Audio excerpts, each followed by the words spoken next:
адамның түсіне өзіне жасалып жатқан сиқырды, жамандықты аян беруі мүмкін. Бұның ең үлкен 6 белгісі мынандай болады. Ең бірінші белгісі, түсіңізде жылан көретін болсаңыз, жылан сізді қара жылан көретін болса, шақса, яки болмаса үлкен жылан сізде жақын болатын болса, сізге жасалынып отырған үлкен сиқырдың белгісі болады.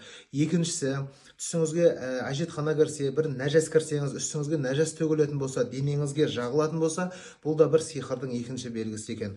Үшінші белгісі, түсіңізге құрт құмырсқалар, жәндіктер, шегірткелер, кеміруші, мүжуші, өрмекшілер, тор салушы өрмекшілер кіретін болса, бұл сиқыр жасалынып жатқанның үшінші белгісі.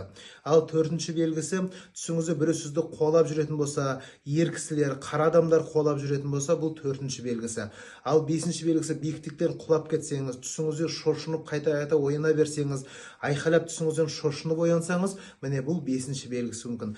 Алтыншы, ең ақырғы белгісі, жаңағыдай түсіңізге қара адамдар кірсе, яки болмаса бақсылар, яки болмаса үстіне қара жамылған киімді адамдар, яки жындар кіретін болса, міне бұл түсіңізге сізге істелініп жатқан сиқырдың алтыншы белгісі болуы мүмкін. Бәрі Аллаху алам, бірақ бұндай жағдайларда өз-өзіңізге дем салдырып, болмасам аят-ул курси, Құранның мықты дұғаларын тыңдап, рухияларды тыңдап, зікір қылған аяттарды тыңдап, осылар арқылы өз-өзіңізге дем салсаңыз болады, болмасам өз-өзіңізге дем салдырсаңыз сол дұрыс болады.